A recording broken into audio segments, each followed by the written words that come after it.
안녕하세요. 사연으로 듣는 인생입니다. 이 채널에서는 우리 주변의 진솔한 시니어 사연과 인생 이야기들을 전해드리고 있습니다. 오늘 영상도 끝까지 시청하시고 도움이 되셨다면 구독과 좋아요 꼭 눌러주세요. 여러분의 작은 응원이 큰 힘이 됩니다. 그럼 바로 오늘의 이야기를 시작하겠습니다. 평생 모은 재산을 정리하고 새로운 인생을 꿈꾸며 도시를 떠난 부부가 있었습니다. 아파트를 팔고 고요한 시골 마을에서 행복한 노후를 기대했지만 현실은 생각보다 냉혹했습니다. 새로운 시작이 아닌 끝나가는 삶처럼 느껴진 어느 70대 부부의 가슴 아픈 이야기, 지금부터 시작합니다. 정영만 씨는 오래된 아파트의 베란다, 창문을 조용히 닫았습니다. 서울에서 30년을 살아온 집, 그 흔적들이 하나둘씩 짐으로 포장되어 이삿짐 트럭에 실려 나가고 있었죠. 아내 김정순 여사는 낡은 장롱 손잡이를 쓰다듬으며 말했다고 합니다. 참 오래도 살았다고. 울컥하는 마음이 있었지만 새로운 시작에 대한 기대가 더 컸습니다. 부부는 늘 이야기해왔습니다. 은퇴하면 시골로 내려가서 조용히 살자고요. 매일이 똑같은 아파트 생활보다는 새소리로 아침을 맞고 흙냄새 나는 땅에서 손수 채소를 키우는 삶이 더 행복할 것 같았다고 했습니다. 그렇게 둘은 아파트를 팔고 강원도 산자락 아래의 작은 마을로 향했습니다. 쾌청한 봄날이었습니다. 벚꽃이 지고 막 연두빛 잎이 나기 시작한 날, 트럭 한 대와 SUV 한 대에 짐을 가득 싣고 부부는 서울을 떠났습니다. 창밖으로 멀어져 가는 강북 도심을 바라보며 영만 씨는 말했습니다. 이제부터가 진짜 시작이라고요. 도착한 마을은 생각보다 조용하고 공기부터 달랐습니다. 서울에서는 한 번도 맡아보지 못한 냄새, 푸른 흙냄새가 코끝을 스쳤습니다. 조용한 산자락 아래 자리한 마을은 집도 몇 채 되지 않았고 사람들이 다들 느릿하게 움직이는 것 같았습니다. 부부가 새롭게 마련한 전원주택은 단층 구조의 작은 집이었습니다. 평수는 줄었지만 마당이 있었고 뒤편엔 작은 밭도 있었죠. 아내는 이 집을 처음 본 날 눈물을 참지 못했습니다. 비록 고급스럽진 않아도 마음 붙일 곳 같다고 했습니다. 첫날 밤 부부는 조그만 거실에 앉아 막 끓인 된장찌개를 나누었습니다. 창문 너머로 개구리 울음소리가 들리고 하늘에는 별이 수백 개쯤 떠 있었습니다. 서울에서는 보기 힘든 풍경이었죠. 영만 씨는 그날 밤 속으로 다짐했습니다. 꼭 이곳에서 잘 살아보자고요. 다음 날 아침 마을 이장님이 집 앞으로 찾아왔습니다. 인사차 들렀다고 하면서 이 마을엔 도시에서 온 분들이 가끔 있다고 말했습니다.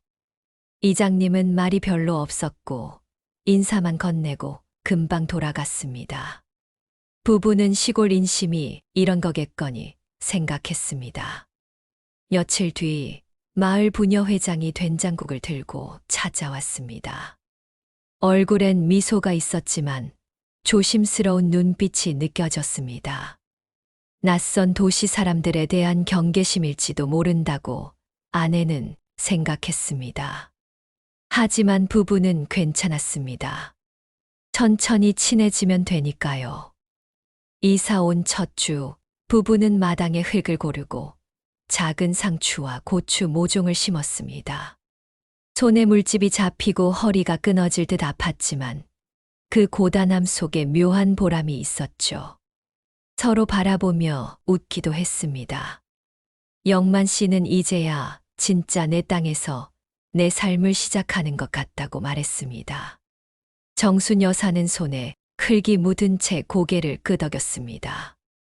꿈꾸던 전원 생활이 막 첫 장을 펼친 순간이었습니다. 해가 뜨기도 전 정영만 씨는 알람 소리 없이 눈을 떴습니다. 창문을 열자 상쾌한 공기가 방 안을 가득 채웠고 멀리서 뻐꾸기 우는 소리가 들려왔습니다. 시계를 보니 아직 6시도 되지 않았지만 어느새 몸이 먼저 일어나고 있었죠. 아내 김정순 여사는 평소보다 부지런해진 남편을 보며 웃음을 지었습니다. 둘이서 직접 손질한 상추를 따고 된장에 찍어 먹으며 마주 앉은 밥상이 마치 소풍처럼 느껴졌습니다. 서울 아파트 베란다에서 먹던 인스턴트 도시락과는 비교할 수 없는 맛이었죠. 오전이면 부부는 함께 마당을 정리하고 텃밭에 물을 줬습니다. 낯선 도구도 금세 손에 익었고 잡초를 뽑을 땐 누가 더 많이 뽑았나 웃으며 내기도 했습니다. 오후엔 마을 앞 개울가를 따라 산책을 하며 오래된 나무 아래 앉아 바람을 맞곤 했습니다. 서울에서 쌓인 피로와 긴장은 점점 풀렸고 정순 여사는 전보다 깊게 잠들 수 있게 되었다고 했습니다. 도시에서는 늘 누군가의 발소리나 경적 소리에 깨던 밤이 이곳에선 한없이 고요했죠. 이 모든 게 부부에겐 작은 기적처럼 다가왔습니다. 그 즈음 마을 회관에서 작은 모임이 열렸습니다. 이장님의 소개로 부부도 참석하게 되었고 6명 남짓한 주민들이 둥그렇게 둘러앉아 감자전을 부치며 담소를 나눴습니다. 한 노인은 부부에게 물었습니다. 도시 사람들은 왜 여기까지 오는 건가요? 서울이 살기 더 좋은 거 아닌가요? 영만 씨는 어색하게 웃으며 대답했습니다. 이제 좀 조용히 살고 싶어서요. 그 말에 누군가는 고개를 끄덕였지만 누군가는 조용히 눈을 내리깔았습니다. 어딘가 알 수 없는 묘한 분위기가 흐르는 순간이었죠. 다음 날부터 마을 사람들은 일거리를 권하기 시작했습니다. 감자 심는 일손이 부족하다며 하루 품값을 준다고 했고 마을 길 정비 작업에 참여해 달라는 요청도 들려왔습니다. 부부는 흔쾌히 수락했습니다. 조금이나마 마을에 도움이 되고 싶었고 마을 안으로 들어가고 싶은 마음도 컸기 때문이었습니다.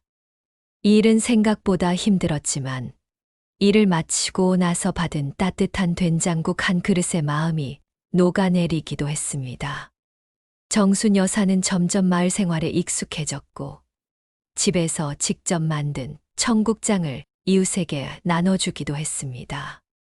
반찬을 주고받는 일이 생기면서 사람들과의 대화도 조금씩 길어졌습니다. 처음엔 어색했던 이웃의 인사도 이제는 조금 더 자연스러워졌죠. 영만 씨는 유튜브에서 본 귀촌 성공 사례들을 다시 찾아보았습니다. 주말 농장에서 고추 농사로 수익을 내는 부부, 지역 농산물 가공소를 운영하는 노부부의 이야기들이 그에게 용기를 주었습니다. 우리도 이런 소일거리 하나 만들어 보면 좋겠다고 생각했죠. 그러던 어느 날, 마을 이장이 영만 씨에게 말을 걸었습니다. 우리 마을도 로컬 푸드 출하를 준비 중이라며 혹시 관심 있으면 설명을 들어보라는 이야기였습니다. 영만 씨는 내심 설레었습니다. 드디어 뭔가 시작될 것 같았기 때문이었습니다. 기대는 부풀었고 둘의 귀촌 생활은 이제 막 제 궤도에 들어서는 듯 보였습니다. 정영만 씨는 다시 서울을 떠올렸습니다. 낡았지만 정든 아파트, 동네 단골 분식집, 지하철 타고 가던 길들이 갑자기 그리워졌습니다. 강원도에 온 지 한 달이 조금 넘은 시점이었죠. 아내 김정순 여사도 어느 순간부터 말수가 줄어들었습니다. 웃음이 잦아지고 피곤하다며 일찍 방으로 들어가곤 했습니다. 밭일은 생각보다 만만하지 않았습니다. 유튜브에서 본 귀농 영상처럼 간단하지 않았고 씨앗은 잘 자라지 않았습니다. 물을 주고 흙을 갈아엎어도 작물은 병에 걸렸고 어느 날은 멧돼지가 내려와 밭을 엉망으로 만들어 놓고 갔습니다. 며칠 전 마을 이장이 말했던 로컬 푸드 출하 모임은 첫 만남부터 어딘가 이상했습니다. 참가비로 100만 원이 필요하다는 말에 부부는 당황했지만 이장님은 그 돈은 나중에 되돌려 받을 수 있다고 했습니다. 서울에서 가지고 온 돈이 남아있던 영만 씨는 결국 사인을 했고 아내는 조심스럽게 고개를 저었지만 늦은 뒤였습니다. 마을 사람들과의 거리도 생각처럼 줄지 않았습니다. 밥 한 끼 주고받는 건 있었지만 깊은 대화는 없었습니다. 장날 시장에 나가 물건을 사면 묘한 시선을 느낄 때가 있었습니다. 정순 여사는 그 시선을 애써 모른 채 했지만 마음 한구석이 불편해졌습니다. 그날 오후 부부는 읍내로 나가 필요한 생활용품을 샀습니다. 서울과 비교해 비싸지는 않았지만 이런저런 것들을 사다 보니 지출이 눈에 띄게 늘었습니다. 물가는 오르고 외출할 때마다 주유비도 빠듯해졌습니다. 자동차가 없으면 생활이 불가능했지만 연료비 부담은 점점 무거워졌습니다. 영만 씨는 전날 농기구 매장에 들러 예초기 하나를 구입했습니다. 중고 제품이었지만 그것만 해도 50만 원이 넘었습니다. 살 때는 필요하니까 샀지만 막상 영수증을 본 날 밤 그는 한참을 한숨 쉬었습니다. 정순 여사는 서울에 사는 딸에게 전화를 걸었다가 말없이 끊었습니다. 도와달라고 할 수도 없고 걱정시키고 싶지도 않았기 때문이었습니다. 통화 버튼을 꾹 누른 채 그녀는 소리 없는 눈물을 훔쳤습니다. 마당 한쪽에서 잡초를 뽑던 정영만 씨가 허리를 펴며 말했다고 합니다. 이렇게 열심히 살아도 왜 마음은 이렇게 허한 걸까요? 귀촌이 마냥 낭만적이지만은 않다는 사실이 조금씩 부부의 마음을 갉아먹기 시작했습니다. 시골은 조용했지만 그 조용함이 때로는 외로움으로 다가왔고 낯설었던 환경은 곧 부담이 되기 시작했습니다. 처음엔 하루가 짧았지만 이제는 하루가 길고 또 막막하게만 느껴졌습니다. 이장님은 언제나 말이 짧았습니다. 웃지도 않았고 설명도 길게 하지 않았습니다.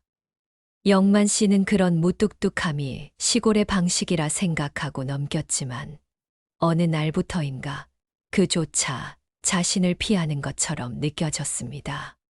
며칠 전 로컬 푸드 출하 모임에서 갑작스럽게 회비 추가 납부 통보가 있었습니다. 처음엔 일시적 운용 자금이라고 했지만 참여자 중 몇 명은 불만을 제기했습니다. 그 중 하나가 영만 씨였습니다. 이런 식으로 매번 돈을 더 내야 한다면 참여 의미가 있나요? 그 한마디에 회의장 공기가 무거워졌고 이장님은 아무 말 없이 자리에서 일어났습니다. 다음 날부터 마을 사람들과의 거리감은 눈에 띄게 달라졌습니다. 정순 여사도 눈치채기 시작했습니다. 부녀회 모임에서 자신만 전날 통보를 받지 못했다는 사실, 장터에서 들리던 수군거림, 텃밭을 둘러보던 누군가의 시선. 모두 사소한 일이지만 반복되며 그녀의 마음을 파고들었습니다. 한 번은 마당에서 상추를 따던 정순 여사가 마을 할머니 한 분을 보고 반갑게 인사를 건넸습니다. 하지만 돌아온 것은 짧은 눈인사뿐이었고 이내 돌아서는 발걸음은 서둘러 보였습니다. 우리 뭔가 실수한 걸까요? 그날 저녁 부부는 마주 앉아 처음으로 말없이 밥을 먹었습니다. 정순 여사는 눈을 피했고 영만 씨는 젓가락만 움직였습니다. 어느새 이 조용한 마을이 낯설고도 외로운 장소로 변해 있었습니다. 며칠 후 마을 회관 앞마당에서 열리는 장터의 부부도 직접 재배한 고추와 열무를 소량 출하하기로 했습니다. 처음 내보내는 수확물이라 영만 씨는 늦게까지 포장 작업을 하며 기대에 부풀었습니다. 하지만 장터날 아침 그들의 물품은 구석진 자리에 배정되었습니다. 판매 테이블도 따로 제공되지 않았고 표찰도 누락된 상태였죠. 항의하고 싶었지만 아무도 제대로 된 설명을 해주지 않았습니다. 신참은 원래 그래요. 뒤에서 들려오는 말 한마디에 영만 씨는 고개를 떨궜습니다. 그는 그 말의 의미를 알 것 같았습니다. 공동체란 단순히 함께 사는 것이 아니라 눈에 보이지 않는 룰과 서열이 존재하는 공간이었습니다. 서울에서는 돈이 기준이었다면 이곳에서는 누가 먼저 살았는가, 누구와 가까운가가 중요했죠. 그날 밤 정순 여사는 작은 냄비에 감자국을 끓이며 말했습니다. 우리 너무 성급했던 거 아니었을까요? 여긴 생각보다 좁고 느리고 조심스러워야 하는 곳인가 봐요. 영만 씨는 대답하지 못했습니다. 그의 머릿속엔 점점 많아지는 숫자들이 맴돌고 있었습니다. 줄어든 통장 잔고, 멈춘 작물 성장, 공동체에서의 거리. 이 모든 것이 그의 어깨를 점점 무겁게 짓눌러 가고 있었습니다. 그날은 잔뜩 흐린 날이었습니다. 바람이 어딘가 거칠었고 먼 산 위로 먹구름이 피어오르고 있었습니다. 텃밭 한쪽에서 마른 풀더미가 날리자 김정순 여사는 몸을 웅크리며 안으로 들어왔습니다.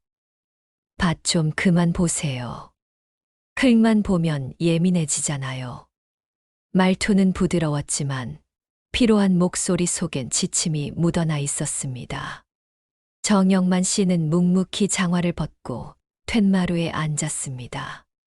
그의 손등은 거칠었고 눈빛은 이전보다 무거워져 있었습니다. 그가 아무 대꾸 없이 고개를 돌리자 정순 여사는 괜히 말했나 싶어 주방으로 향했습니다. 부부는 어느샌가 말수가 줄었습니다.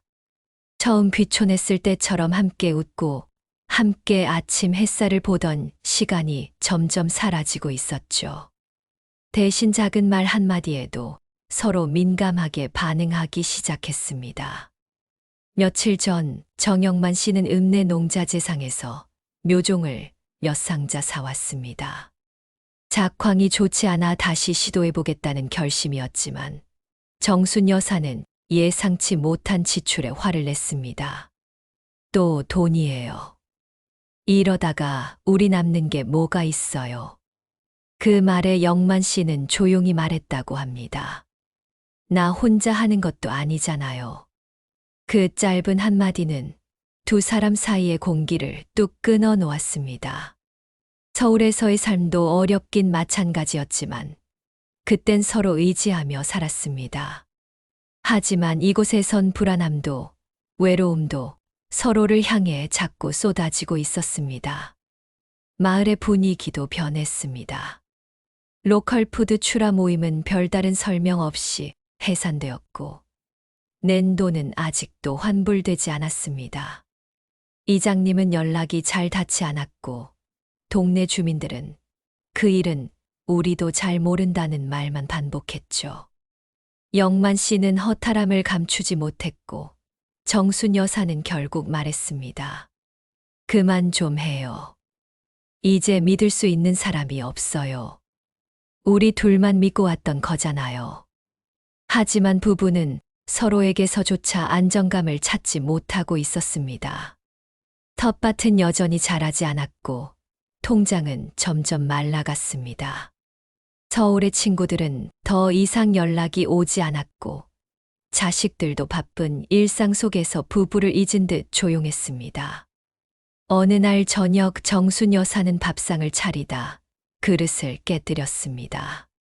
바닥에 흩어진 조각을 멍하니 바라보던 그녀는 조용히 말했습니다. 우리 잘하고 있는 거 맞나요? 정영만 씨는 대답하지 않았습니다.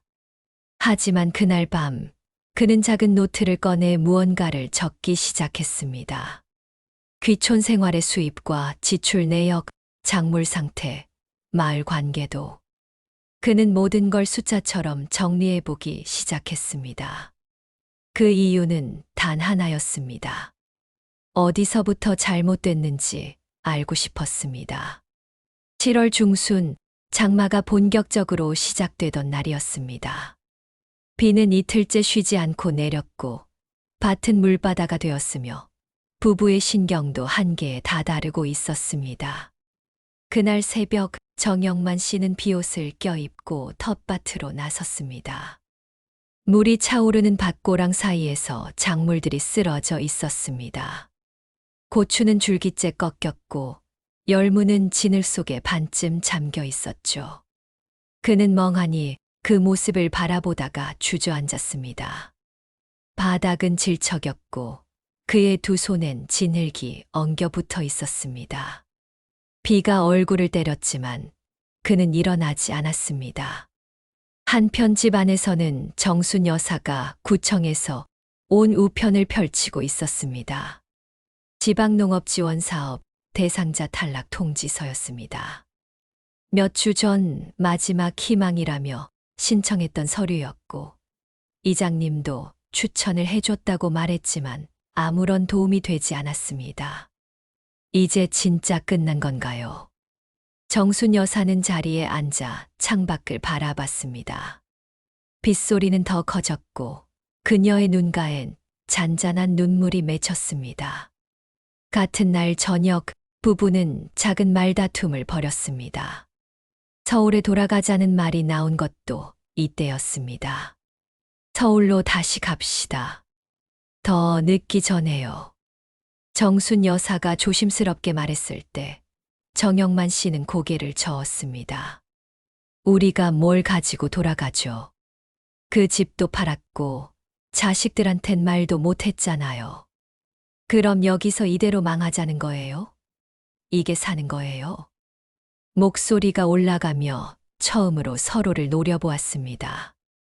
마주보던 두 사람 사이에 침묵이 흘렀고 그 정적이 오히려 더 깊은 상처로 남았습니다. 며칠 뒤 마을에서 농기구 도난 사건이 발생했습니다. 정영만 씨의 옛 초기도 사라졌고 창고 문은 부서진 채였습니다. 이장은 회의에서 외부인의 소행일 가능성이 높다고 했지만 동네 몇몇은 조용히 부부 쪽을 쳐다봤습니다. 외지 사람은 결국 적응 못해요. 그런 말 있었죠. 마을 가게 주인의 말에 정순 여사는 입술을 꽉 물었습니다. 그날 밤 정영만 씨는 다시 노트를 펼쳤습니다. 수입은 없고 지출은 꾸준히 늘어나고 있었습니다. 남은 돈은 100만 원도 채 되지 않았습니다. 그는 거실 불을 끄지 않은 채 밤새도록 생각했습니다. 무엇을 팔 수 있을지, 어디까지 줄여야 할지, 아니면 그냥 이 삶을 접어야 할지. 그제서야 그는 처음으로 자신의 선택이 잘못됐을지도 모른다고 생각했습니다. 정순아, 우리 너무 멀리 왔나 봐. 그의 낮은 목소리는 캄캄한 방 안에 메아리처럼 퍼졌습니다. 마을회관 앞 느티나무 밑에선 그날도 노인들이 장기를 두고 있었습니다. 정순 여사는 그 옆을 지나치며 무심한 인사만 건넸습니다. 안녕하세요. 누군가는 고개를 끄덕였고 누군가는 그녀를 힐끗 보기만 했습니다. 정순 여사는 더 이상 기대하지 않았습니다. 이 마을이 자신을 받아들이지 않았다는 사실을 이제는 인정해야 했습니다. 그날 저녁 정영만 씨는 낡은 캐리어 하나를 꺼냈습니다. 서울 다녀올게. 정순 여사는 그 말을 이해하지 못한 듯 고개를 갸웃했습니다. 갑자기요? 왜요? 영만 씨는 대답을 아꼈다가 천천히 말을 이었습니다. 현금 서비스라도 받아보려고. 농협도 안 되고 우리 카드 한도가 남아있을 수도 있으니까요. 그의 말은 무겁게 내려앉았습니다. 정순 여사는 아무 말도 하지 못했습니다. 그가 나가면 다시 돌아오지 않을 수도 있다는 불안감이 순간 스쳤습니다. 같이 가요. 정순아, 같이 가면 더 힘들어져. 내가 보고 판단할게. 그 말은 사실상 혼자 결정하겠다는 뜻이었습니다. 정순 여사는 고개를 떨구었습니다. 이튿날, 이른 새벽. 정영만 씨는 첫 차를 타고 서울로 향했습니다. 그의 손엔 오래된 주소가 적힌 수첩이 들려 있었고, 정장은 몇 해 전 장례식 때 입었던 옷이었습니다. 그는 옛 직장 동료, 대학 친구, 심지어는 사촌까지 찾아다녔습니다. 하지만 모두 한결같이 말했습니다. 요즘 나도 어려워. 미안해. 그는 자존심이 무너지지 않으려 애썼지만 지하철역 벤치에 앉았을 땐 말없이 눈을 감았습니다. 같은 시간 시골집에서는 정순 여사가 전화를 붙잡고 있었습니다. 카드사, 보험사, 그리고 자식들에게 걸기 직전까지. 손은 떨리고 목소리는 작아졌습니다. 그녀는 끝내 전화를 걸지 못했습니다. 한참을 앉아 있다가 창문을 바라보았습니다. 텃밭 끝자락에 핀 노란 호박꽃 하나가 바람에 흔들리고 있었습니다. 저녁이 되어도 영만 씨는 돌아오지 않았습니다. 전화는 꺼져 있었고 문자도 전송되지 않았습니다. 정순 여사는 조용히 식탁에 앉아 밥 한 공기를 말없이 비웠습니다. 그는 이제 외롭다는 말조차 입에 담을 수 없었습니다. 말해도 들을 이가 없다는 걸 알기 때문이었습니다. 그 순간 문득 그녀의 눈에 들어온 건 작은 탁자 위 노트였습니다. 영만 씨가 빼곡히 적어둔 숫자와 농사 계획, 그리고 마지막 페이지에 적힌 한 줄. 다시 시작할 수 있을까? 그 글을 본 순간 정순 여사는 천천히 눈을 감았습니다. 그녀의 손끝이 그 문장을 따라 천천히 움직였습니다.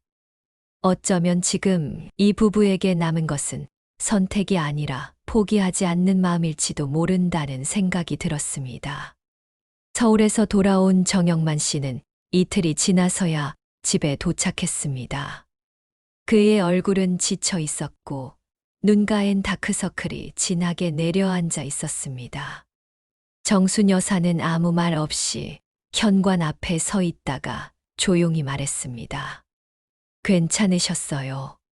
그 말엔 원망도, 화도, 걱정도 모두 섞여 있었습니다.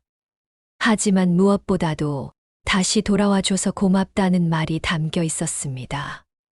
아무것도 안 되더라. 정영만 씨는 털썩 주저앉았습니다.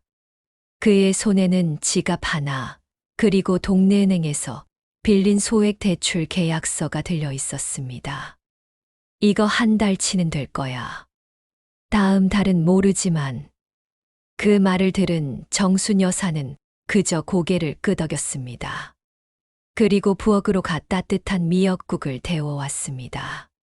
둘은 말없이 국을 먹었고 그 소리만이 좁은 부엌을 채웠습니다.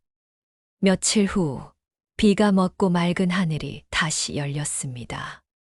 정영만 씨는 오래된 고무 대야를 들고 밭으로 향했습니다. 무너진 고랑을 다시 세우고 살아남은 작물들을 일으켜 세웠습니다. 정순 여사는 그 모습을 창밖으로 지켜보다 묵은지 한 통을 꺼내 장터 준비를 시작했습니다. 다 팔 일이 없다는 걸 알면서도 다시 해보기로 한 것이었습니다. 그날 장터는 예정보다 사람이 적었습니다. 하지만 뜻밖에도 익숙한 얼굴이 다가왔습니다. 예전에 함께 로컬 푸드 사업을 추진하던 마을 주민 중 한 명이었습니다. 여기서 계속 하실 거예요. 정순 여사는 잠시 망설이다가 고개를 끄덕였습니다. 그럴 생각입니다. 그는 조용히 봉투 하나를 건넸습니다. 그때 남은 돈 일부라도 돌려드리려고요. 미안했습니다. 그 순간 정순 여사의 눈가가 붉어졌습니다. 무너졌다고만 생각했던 마을에서 아주 작은 틈이 다시 열리고 있었습니다. 밤이 되어 집으로 돌아온 부부는 오랜만에 마주 앉아 소주 한 병을 나누었습니다. 그날 정영만 씨는 처음으로 이렇게 말했습니다. 당신 없었으면 나 그냥 돌아오지 않았을지도 몰라요. 정순 여사는 조용히 고개를 끄덕였습니다. 그녀도 알고 있었습니다. 두 사람 모두 함께이기에 여기까지 온 것이었습니다.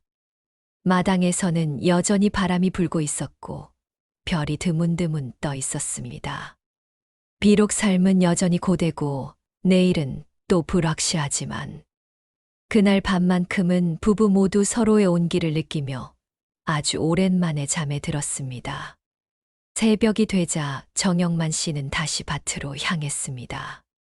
정순 여사는 구겨진 시장 노트를 펴고 새로운 가격표를 쓰기 시작했습니다. 창밖으로 햇살이 들이쳤고 닫힌 듯 보였던 작은 문들이 하나씩 열리는 소리가 들려왔습니다. 그들은 다시 시작점에 서 있었습니다. 이번에는 조금 더 단단해진 마음으로요. 누구에게나 인생의 전환점은 찾아옵니다. 그리고 때론 그 선택이 큰 시련을 동반하기도 하죠. 하지만 절망 속에서도 서로의 손을 놓지 않은 그들의 이야기는 우리 모두에게 깊은 울림을 남깁니다. 삶이 아무리 힘들어도 함께라면 다시 일어설 수 있다는 희망을 말입니다. 오늘도 누군가의 마음에 작은 희망이 되길 바라며 이 이야기를 마칩니다. 구독과 좋아요, 알림 설정하시고 다음 이야기도 함께 해주세요. 감사합니다.